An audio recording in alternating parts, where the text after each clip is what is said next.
여러분과 함께 할 수 있어 저도 이렇게 기쁜데 우리 하나님은 얼마나 기쁘실지 감히 상상할 수 없습니다. 오늘도 예배 자리에 나오신 여러분을 주님의 이름으로 환영하고 또 축복합니다. 오늘은 하나님을 찬양하는 이유라는 제목의 말씀으로 우리 함께 하나님의 말씀을 듣고자 합니다. 유명한 심리학자이자 신경학자인 빅터 프랭클이라는 사람이 자신이 유대인으로서 아우슈비츠 수용소에서 겪었던 삶과 깨달음에 대해 작성한 책 이름은 죽음의 수용소라는 책을 작성했는데, 그 책에서 이렇게 말을 합니다. 내가 살아보니, 내가 그 수용소에서 봐보니 고통 그 자체가 사람을 무너뜨리는 것이 아니라 고통 속에서 의미를 발견하지 못할 때 우리는 무너지더라 라고 고백하더라는 겁니다.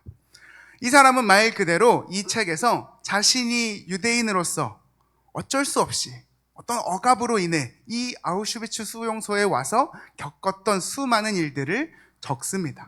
거기서만 많은 수많은 민낯들, 정말 적나라한 사건들, 정말 말로 어떻게 표현할 수 없는, 우리가 정말 상상만 하더라도 그 끔찍한 그 상황들을 그 책에 저술하더라는 겁니다. 우리도 그 책을 읽지 않아도 그냥 우리가 수없이 많이 들어본 그 아우슈비츠 수용소만 들어봐도 어떻게 그것을 버틸까 싶은데, 거기에 있던 그 빅터 프랭클이라는 사람은 사실 우리를 무너뜨렸던 건 그 고통이 아니라 그 고통 가운데 삶의 의미가 못 찾을 때 우리는 무너졌다라고 말하더라는 겁니다.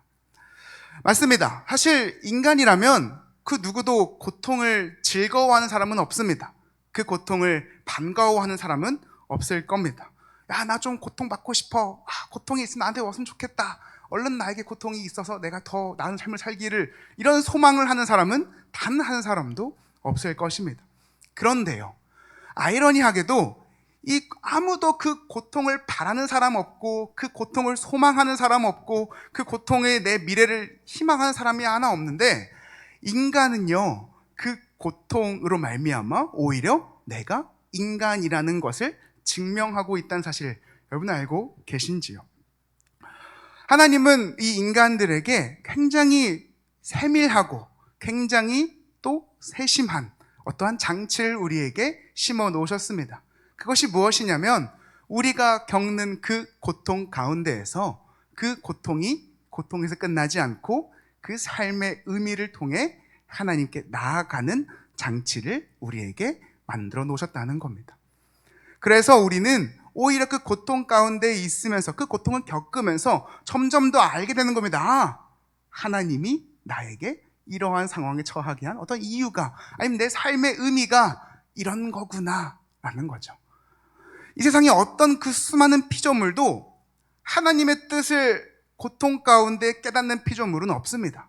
어떠한 강아지도, 아니면 우리가 흔히 말하는 고양이도, 아니면 수많은 어떠한 풀도 나무들도 하나님이 지으신 그 어떤 생명체줄 중에 인간을 제외한 그 누구도 고통을 통해 하나님의 그 뜻을, 나를 향한 그 삶의 의미를 아는 피조물은 존재하지 않습니다. 그래서 우리는 알 수 있는 거죠. 아이러니하게도 고통 가운데 있는 우리를 보며 내가 하나님의 형상을 입은 하나님의 사람이구나라는 것을요. 하나님은 이러한 세심한 장치를 우리에게 계획해 놓으셨다는 것을 우리는 알 수 있습니다. 자, 그렇다면 믿음의 사람들에게, 그 하나님을 믿는 사람들에게는 그 삶의 의미라는 것이 무엇일까요? 단순히 그냥 우리가 한 단어로 정의해보자면 내 삶의 의미가 무엇이 있을까? 사실은 하나님이라는 그 단어로 모든 것이 함축될 수 있겠습니다. 조금 더 풀어 말하면, 내가 내 삶 속에서 하나님을 바라보고 내 삶 속에서 그분을 찬양하는 것, 그것이 그 믿는 사람들의 삶의 의미 아니겠습니까? 믿는 사람들에게 있어서는 그 하나님을 찬양하는 것은 단순한 노래가 아닙니다. 찬양은 내 삶의 의미를 붙드는 행위이며, 또한 찾는 행위이며, 내 고통과 절망 속에서 무너지지 않게 해줄 수 있는 원동력, 그것이 바로 찬양입니다. 그렇기에 이 찬양이라는 것은 하나님이 우리에게 예비하신, 하나님이 우리에게 어떻게 보면 알려주고 가르치시고 세밀하고 세심하게 준비해 놓으신 장치라는 것을 우리는 알 수 있습니다. 오늘 우리가 함께 읽은 시편 147편이 바로 그런 고백입니다. 시편 147편은 많은 구약 학자들이 의논을 하기에는 포로에서 돌아온 이스라엘 백성들이 부른 찬양이지 않을까 하고 많이 추측을 하고 있습니다.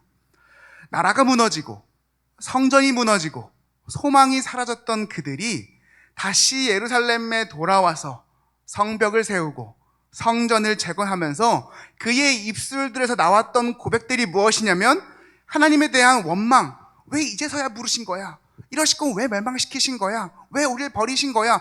이런 불평과 원망이 아니라 찬양이었다는 겁니다. 할렐루야! 하나님을 찬양할지어다. 그들이 모여서 하나님을 찬양하기 시작하더라는 겁니다. 근데 이 찬양의 이유는 사실 우리가 생각하는 것처럼 단순하진 않습니다. 그들의 상황이 나아졌다고, 좋아졌다고, 모든 것이 해결되어서 그들이 찬양하는 것이 아니라 여전히 남아있는 어려움이 있고 여전히 막막한 것들이 있고 어떻게 해결해야 될지 계획이 없는 것도 많은데 그럼에도 불구하고 그들이 찬양해야 하는 그 하나님에 대한 근본적인 이유가 있기에 그들이 이 자리에서 하나님을 찬양하고 있었던 겁니다. 오늘 우리는 이 말씀을 읽으며 정말 하나님이 우리 삶에 어떤 의미를 가지고 계신지 더 나아가서 이것을 우리가 살펴보고 내 마음에 새길 수 있는 우리 모두가 되기를 주님의 이름으로 간절히 소망합니다. 첫 번째로 저와 여러분의 하나님, 우리의 하나님은요, 위대하신 하나님입니다. 그렇기에 우리가 그 위대하신 하나님을 찬양해야 합니다. 오늘 시편의 기자, 시인은요, 먼저 하나님의 크기를 바라봅니다. 하나님은 온 우주의 창조주이십니다. 4절을 한번 제가 읽어보겠습니다. 그가 별들의 수요를 세시며 그것들을 다 이름대로 부르시는도다. 이어서 5절에 이렇게 말합니다. 우리 주는 위대하시며 능력이 많으시며 그의 지혜가 무궁하시도다 라고 고백하고 있습니다. 사랑하는 여러분, 혹시 밤하늘에 정말 이렇게 가득했던 별들을 봐보신 적 있으십니까? 요즘은 너무 도시들이 밝아지고 대기도 안 좋아지고 잘 안 보이지만 옛날에는 이렇게 심심치 않게 많은 별들을 보셨더라라는 것을 사실 저는 많이 들었습니다. 제가 그 도시촌놈이라 네, 사실 그렇게 많은 별을 보고 자라지는 못했습니다. 그래서 사실 저에게 별은 많아봤자 인공위성, 북두칠성, 그나마 잘 보여야 이제 오리온 자리 이런 것이 제 입장에서는 별이었는데, 여기 화면에 보시다시피 제가 이번 휴가 때 그 별자리 여행이란 걸 한번 가봤습니다. 밤에 가서 되게 어두컴컴한 데를 가서 별자리를 보는 건데 사실 큰 기대를 하지는 않았어요. 근데 옆에 보시죠. 이게 제가 찍은 사진인데 이게 다 담기지 않을 사진입니다. 제가 이때 처음 은하수라는 거를 제 눈으로 봐봤습니다. 그리고 정말 하늘에서 막 떨어질 것 같은 그런 별들을 처음 제가 보게 됐습니다. 그때에 오늘 이 시편 147편 4절의 9절이 생각났습니다. 와, 저 별들이 다 하나님이 지으신 거구나. 와, 하나님 저거 어떤 분이실까? 저 얼마나 위대하신 거지? 막 그 마음속에 감격이 되더라는 거군요. 와, 너무너무 위대하신 분이구나. 이 별들을 보고 이 별들을 다 지으시고 그들의 이름을 붙이신 하나님이 이 하나님이시구나라는 생각이 들더라고요. 네, 꺼주셔도 됩니다. 과학자들이 말하기를 우리가 맨눈으로 볼 수 있는 별의 개수는 한 약 6,000개 정도가 보인다고 합니다. 그리고 더 나아가 우리 눈이 아니라 어떤 허블 망원경이라는 그 별을 보는 망원경으로 보면 수십억, 많게는 수백억 개의 별을 보게 될 수 있다고 말을 합니다. 그래서 어떤 과학자는 이렇게 말합니다. 뭐라고 주장하냐면 이 지구상에 있는 모래알 하나하나의 그 수보다 저 우주에 있는 별들의 수가 더 많을 것이다 라고 주장을 합니다. 그러니까 그만큼 우리가 상상할 수도 없을 만큼 수많은 별이 저 우리 위에 있는 겁니다. 그런데 여러분, 놀라운 건 더 무엇이냐면 그 별들을 지으신 분이 누구시냐면 우리 하나님이십니다. 그리고 그 별들의 이름을 다 붙이시고 그 별들을 다스리시는 분이 우리 위대하신 하나님이십니다. 우리는 그런 위대한 하나님을 찬양할 수밖에 없지 않겠습니까? 근데 이런 그 별들의 모든 것을 지으시고 그 이름을 붙이신 하나님이요, 사랑하는 여러분, 우리의 삶을 모르시겠습니까? 나를 모르시겠습니까? 내 이름을 모르실까요? 아니실 거라는 거죠. 내 삶을, 내 아픔을, 내 고통을 모르실 리가 없으실 거라는 겁니다. 저와 여러분, 우리의 하나님은요, 전능자이실 뿐 아니라 굉장히 세밀하고 세심한 자비의 하나님이시기도 합니다. 3절은 그런 하나님을 이렇게 묘사합니다. 상심한 자를 고치시며 그들의 상처를 싸매시는도다. 생각해보면 우리 사람은요, 우리가 점점 챙겨야 할 식구가 늘어나고 챙겨야 할 사람이 늘어나고 어떤 규모나 재산이나 뭐가 많아질수록 어떤 하나하나에 대한 개인의 관심, 어떤 하나하나에 대한 물건의 관심은 옅어질 수밖에 없습니다. 아니면 아예 사라질 수밖에 없습니다. 그래서 이것에 대해서 오카는 목사님께서 생전에 설교하실 때 이런 말씀하셨습니다. 저는 큰 교회 목사가 된 것을 굉장히 불행으로 생각을 합니다. 나는 그냥 이 자리에 섰을 때 한 영혼이라도 잘 교육해서 주님이 원하시는 평신도 만들고 싶은데 왜 자꾸 하나님이 이 좁은 교회에, 이 좁은 공간에 성도들을 보내주시는지 모르겠어요. 솔직히 전 싫어요. 왜냐하면 자꾸 사람이 많아질수록 한 영혼에 대한 가치가 내 눈앞에서 사라집니다. 라고 이렇게 고백하셨습니다. 오카는 목사님 뿐만 아니겠지요. 모든 사람이라 함은 유한합니다. 내 능력도 유한하고요. 누군가에게 부어줄 사랑도 유한하고요. 누군가의 관심 가질 수 있는 어떤 힘을 가지고 용기를 가지는 것도 유한합니다. 그런데요, 우리 하나님은 다르시더라는 겁니다. 우주적 차원의 그 하나님이 동시에 정말 개별 개인적의 우리의 1대1의 하나님이시라고 오늘 성경은 말하고 있습니다. 그가 내 상처를 아시고 그 상처를 싸매신다라고 말하시는 거죠. 우리 삶 속에서 누구에게도 말 못하실 어떠한 상처나 상황이나 어떠한 답답함이 있으십니까? 누구도 알지 못하고 이해해 줄 수 없을 거라 생각하면서 말하지 못해 혼자 어떻게든 골마져 가고 있는 그 상처 말입니다. 그런데요, 사랑하는 여러분, 하나님은 아시더라는 겁니다. 이 수억, 수십억, 뭐 별들이고 이 천지 창조고 수많은 사람들을 만나고 그 모든 것을 지으신 그 하나님이 정말 먼지만도 못한 나라는 이 존재의 아픔을 아신다라는 겁니다. 그리고 그 하나님은 내 상처를 싸매주시는 하나님이심을 우리는 바라보아야 합니다. 성경은 분명히 말하죠. 우리의 눈물이 하나도 땅에 떨어지지 않고 하나님 손바닥에 기록된다라는 것을. 그렇기에 우리는 우리의 상황에 따라 찬양하는 것이 아닙니다. 그냥 우리가 찬양하는 이유는 내 상황이 좋아져서 아니면 내가 기뻐서가 아니라 그 하나님이 위대하시기에, 그 하나님이 너무나도 크시기에 우리는 찬양하는 겁니다. 여러분, 별을 만드신 하나님이 나를 아시고 내 상처를 싸매시는 하나님이란 사실을 기억하셨으면 좋겠습니다. 그것을 내가 안다면 우리는 누가 막 찬양하라고 막 등 떠밀고 협박하지 않아도 알아서 너무 그 위대하신 하나님을 찬양할 수밖에 없을 것입니다. 그 하나님을 찬양할 수 있는 저와 여러분, 우리 모두가 되기를 주님의 이름으로 간절히 소망합니다. 첫 번째는 하나님이 위대하시기에 우리가 찬양해야 한다 했습니다. 그렇다면 두 번째로는 그 위대하신 하나님이 바로 우리 편이시기 때문에 우리가 찬양해야 되는 것입니다. 오늘 이 시편의 시인은 하나님을 멀리 계신 분으로만 보지 않았습니다. 하나님은 지금 내 곁에 계시고 내 편이 되어주시는 분임을 그는 명확히 믿고 확신하고 있었습니다. 하나님은 그런 우리에게 삶을 공급하시죠. 8절에서 9절의 말씀입니다. 제가 대표로 읽어보겠습니다. 그가 구름으로 하늘을 덮으시며 땅을 위하여 비를 준비하시며 산에 풀이 자라게 하시며 들짐승과 까마귀 새끼에게 먹을 것을 주시는도다.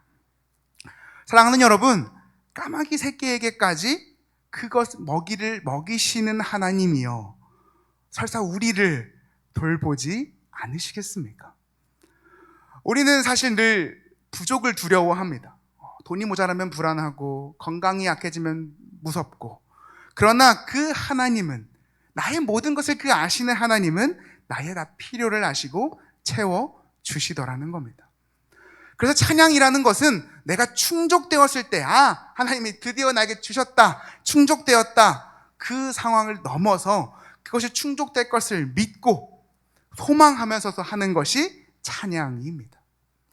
열왕기상 17장에 보면 엘리야 선지자가 이제 기근 때에 먹을 것이 없어서 막 굶주리고 있을 때 하나님이 까마귀가 물어다 준 떡과 그 고기를 먹고 살았던 것을 여러분도 기억하실 겁니다. 하나님은 되게 우리가 하찮게 여기는 그 까마귀를 통해서라도 자신의 종을 먹이십니다. 다 포기하고 그냥 목숨을 끊고 그냥 다 끝내고 싶어하는 그 엘리야를 어떻게든 끝까지 먹이시고 준비시키시고 끝까지 그와 동행하셨습니다. 설사 여러분 엘리야에게만 하시겠습니까? 그럴 거면 성경에 기록될 필요도 없지요. 우리에도 마찬가지라는 겁니다. 하나님은 사실 매 순간 매일매일 우리를 먹이시고 계신데 우리가 그것을 인지하고 못하고 있는 것은 아닌지 한번 되돌아봐야 된다는 거죠.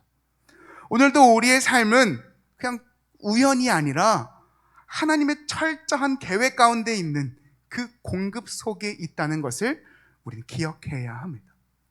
그래서 우리는 그렇게 내 호흡이 끊길 때까지 하나님을 찬양할 수밖에 없습니다. 왜요? 매일매일 매 순간 하나님이 나를 계속해서 채워주시고 준비해 주시고 나를 인도하고 동행하여 주시기 때문이죠. 그래서 그 하나님을 우리가 경험할 수밖에 없다면, 경험되어진다면, 아니면 그것을 소망하고 믿는다면 우리는 매 순간 찬양할 수밖에 없는 존재들입니다. 하나님이 내 편이신 것을 알기 때문이지요. 그렇게 하나님 내 편이신 것을 알고 하나님을 찬양할 수 있는 저와 여러분, 우리 모두가 되기를 주님의 이름으로 간절히 소망합니다. 마지막으로 위대하신 하나님, 그 하나님이 영원한 나의 편인 것을 우리가 알게 되었습니다. 그러면 우리가 그럼 그 하나님을 찬양해야 하는데 어떻게 하나님을 찬양할 수 있을까? 내가 무엇을 드려야 하나님께 찬양이 될까요? 마지막 우리가 알 수 있는 것은 무엇이냐면, 우리가 하나님께 드리는 찬양은 어떤 우리의 힘과 어떤 우리의 어떤 업적과 그런 것들이 아니라 하나님께 드리는 온전한 믿음임을 우리는 알아야 합니다. 오늘 말씀 10절에서 11절의 말씀입니다. 여호와는 말에 힘이 세다 하여 기뻐하지 아니하시며 사람의 다리가 힘이 있다 하여 기뻐하지 아니하시고 여호와는 자기를 경외하는 자, 그의 인자하심을 바라는 자들을 기뻐하시는도다. 우리는 사실 되게 살아보다 보면 자연스럽게 어떤 기브 앤 테이크의 문화가 익숙합니다. 내가 무엇을 받았다면 나도 똑같이 뭔가를 주고 싶어 하는 것은 당연한 우리의 양심이고 우리의 사조이죠. 그러니까 하나님이 내 삶에 감히 역사해 주시고 동행하여 주시고 하나님이 얼마나 나에게 위대하심을 깨닫게 해 주시고 그런 하나님이 나를 얼마나 사랑하는 것을 깨닫게 되면 나도 뭔가 하나님께 막 드리고 싶어 하는 마음이 당연히 들 수밖에 없습니다. 그게 누군가는 돈이 될 수도 있고요, 아니면 누군가는 권력이나 명예일 수도 있고요, 아니면 누군가는 봉사일 수도 있고, 그냥 기타 등등 수많은 방법들이 있지만 그 하나님이 오늘 우리에게 명시하고 있는 것은 단 한 가지라는 것을 알 수 있습니다. 사랑하는 아이들아, 내가 너희에게 바라는 딱 한 가지가 무엇이냐면 너가 나를 경외하는 것이야. 너가 나를 네 인생에서 늘 바라보는 거야. 그걸 통칭하면 너가 네 삶 속에서 전적으로 나를 믿는 거, 나는 그거 하나만 너에게 바란단다라는 것을 우리는 알 수 있다는 거죠. 사실 우리가 하나님께 이거 드린다고 하나님 기뻐하실까? 이거 준비도 잘 안 됐고 내가 보기 너무 미흡하고 이거 너무 모자랄것없고 내가 받은 사랑과 은혜에 비하면 하나님이 이건 별로 안 기뻐하실 것 같은 그런 부족해 보이더라도 하나님이 나는 너가 나를 믿기만 하면 다 괜찮아 라고 말하신다면, 너가 나를 믿기만 하면 나는 그것만으로도 기뻐 라고 하신다면 충분하지 않겠습니까? 그래서 찬양이라는 것은 하나님을 믿지 않으면 절대 할 수 없는 것입니다. 내가 하나님을 경외하지 않으면, 내 삶의 주인이 하나님이심을 고백하지 않으면 나는 그 찬양을 할 수가 없습니다. 예를 들면 이런 거예요. 제가 만약에, 저는 굉장히 떨림이 많은 사람입니다. 그러니까 사실 이 자리에 쓰는 것도 굉장히 저에겐 떨리는 일이거든요. 제가 말하는 것도 되게 기적에 가까운 일입니다. 근데 제가 이제 설교가 다 하고 딱 마치고 집에 갈 때 오늘 떨지 않고 말 좀 잘한 것 같아. 그러면서 제가 오늘 좀 나 멋있어. 칭찬해. 나 너무 멋있었는데? 나 너무 준비 많이 했어. 이렇게 하면 나의 이 설교의 모든 이 시간의 영광이 저의 것이 돼버리는 거지만, 만약에 제가 집을 가면서 하나님, 전 제가 알잖아요. 하나님, 전 여기 서서 막 사람들에게 말할 수 없는 사람들이에요. 이런 나에게 힘을 주셔서 감사합니다 라고 그 하나님을 내가 찬양한다면, 그것은 내가 나를 믿지 않고 하나님을 믿었기에 가능한 고백이지 않을까요? 우리 삶도 마찬가지라는 겁니다. 우리가 수없이 하나님을 찬양한다, 하나님께 우리의 영광을 올린다라는 것은 사실은 하나님을 내가 전적으로 믿지 못하면 감히 찬양할 수 없습니다. 그렇기에 찬양이라는 것은 하나님을 신뢰할 때 비로소 진정으로 드릴 수 있는 것임을 우리는 알 수 있는 것이지요. 우리에게 주어진 삶 앞에, 우리 앞에 주어진 복 혹은 고통, 아픔 앞에 언제나 하나님을 우리는 기억하는 겁니다. 그리고 그 하나님을 바라보는 겁니다. 하나님으로부터 시작되었음을 내가 믿으니 하나님으로부터 끝날 것도 내가 믿는 겁니다. 그렇기에 우리는 찬양하는 것이지요. 하나님은 내가 힘이 없어도, 내가 착하게 살지 못해도, 내가 엄청 부자가 아니고, 내가 정말 능력이 부족해도, 내가 그냥 내 삶 속에서 하나님만 바라보고 하나님을 경외하고 하나님을 믿는다면 그거 하나면 하나님이 충분하다라고, 그것은 나는 너가 나를 향해 찬양하는 거라고 바라볼 거야 라고 오늘 우리에게 말씀하시는 겁니다. 그렇기에 그 어떤 순간에도 하나님을 신뢰하시고 하나님을 경외하시고 하나님 바라보시는 저와 여러분 우리 모두가 되기를 주님의 이름으로 간절히 소망합니다. 이제 말씀을 맺겠습니다. 사랑하는 성도 여러분, 우리는 왜 하나님을 찬양해야 하는지 함께 나누어 보고 생각해 보고 다시 한번 우리 마음속에 새겨보았습니다. 첫 번째, 우리가 찬양해야 하는 이유는 하나님이 위대하신 하나님이시기 때문입니다.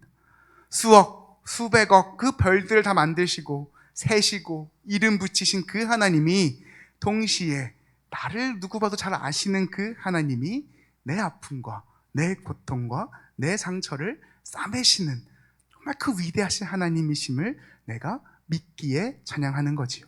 두 번째로, 그 위대하신 하나님이 내 편이시기 때문에 우리는 그 하나님을 찬양합니다. 그 놀라우신 하나님은 이미 나를 위해 모든 것을 준비하십니다. 비가 와야 할 곳에는 비를 준비하시고 햇빛이 필요한 곳에 햇빛을 준비하시고 나의 필요를 다 아시기에, 나의 그 소중한 마음을, 나의 그 연약한 마음을 다 아시기에 나를 위하여 모든 것을 예비하신 그분이 내 편이시기에 우리는 매 순간 매 순간 그 하나님을 경험하며 찬양할 수밖에 없습니다.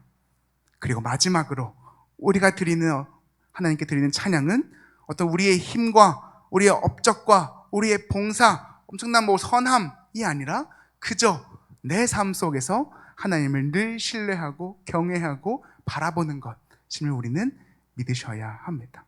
그래서 세상은 막 기브 앤 테이크로 누군가 은혜를 빌면 똑같이 보답받기 원하는데, 하나님은 그저 내가 하나님을 바라보는 것, 그거 하나면 충분하시다. 내 삶 속에서 포기하지 않고 낭망하지 않고 하나님이 처음 시작하셨으니 마지막까지 나아가게도 끝까지 끝맺음을 하실 거라는 그 믿음 가지고 살아가는 그 믿음을 하나님이 보신다는 것을 기억하시며 우리의 삶 속에 한 걸음 한 걸음 나아가시는 저와 여러분 우리 모두가 되기를 주님의 이름으로 간절히 소망합니다.